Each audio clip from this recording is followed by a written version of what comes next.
So పాప చూసారా క్లింకారా వెళ్తున్నది రామ్ చరణ్ నాడు ఉన్నా గానీ స్టాచ్యూ దగ్గరికి వెళ్తుంటే ఉపాసన గారు అంటున్నారు కారా కారా కారా కారా అని అంటున్నది. అయినా గానీ రామ్ చరణ్ చేతులు పట్టుకుంటున్నా గానీ అటు వెళ్తున్నా అంటే చూడాలి ఎంత ఆ చిన్న పాప కూడా ఎంత క్లారిటీగా అర్థమైందో.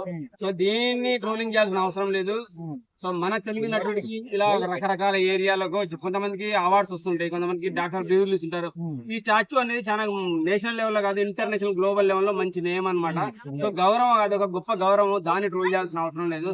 ఈ రోజు కాబట్టి రేపు ఇంకోసారికైనా వచ్చేసి ఆల్రెడీ ఎన్టీఆర్, రామ్ చరణ్, ఎవరు మన అల్లు అర్జున్, మహేష్ బాబు సో గొప్ప నటులు అయ్యారు కాబట్టి వాళ్ళకి స్టాచ్యూలు పెడుతున్నారు. దాన్ని ట్రోల్ చేసేసుకొని మనకు మనం తిట్టేసుకొని ఫ్యాన్స్ యాంటీ ఫ్యాన్స్ అని చెప్పేసి మెగాస్టార్, అల్లు అర్జున్ ఫ్యాన్స్ అని డివైడ్ చేసుకొని ఎవరికైనా తిట్టుకోవడం తప్ప ఏమీ లేదు. అన్న ఇప్పుడు ఒక సినిమా ప్రేమికుడిగా చెప్పండి, ఇక్కడ బార్డర్ లో మన దేశం కోసం అంతమంది రియల్ హీరోలు ఫైట్ చేస్తుంటే ఇలాంటి విషయాల గురించి ఫైట్ మాట్లాడుకోవడం అనవసరం. ఇది సంతోషించాలి, జస్ట్ వదిలేసుకోవాలి. దీన్ని గొడవలు పెట్టుకోవాల్సిన అవసరం లేదు. ఆడ అన్ని గొడవలు చేస్తుంటే చూడు ఇద్దరు లేడీస్ వెళ్ళేసి దుమ్ము దులిపేసి వచ్చేసారు.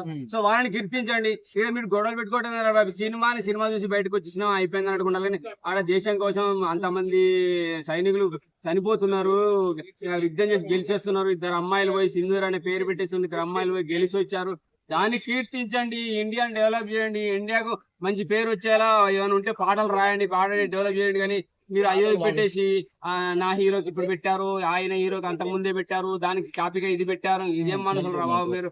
పక్క దేశం వాడు పాకిస్తాన్ లో కొంచెం 2-3 మీడియా ఛానల్స్ ఉన్నాయి, అబ్బాయిలు అయితే మన ఇండియా గురించి కీర్తిస్తే ఎన్ని వీడియోలు చేస్తుంటారు పాకిస్తాన్ వాళ్ళు. అయినా కానీ చూడండి బెలిచిస్తారు, చూడండి ఎంత సపోర్ట్ చేస్తున్నారు వాళ్ళు సపోర్ట్ చేయడం వల్ల ఈ రోజు మనం ఒక విధంగా వాళ్ళ సపోర్ట్ వల్ల కూడా చాలా వరకు గెలిచాం, పాకిస్తాన్ చాలా మంది చంపేసాం.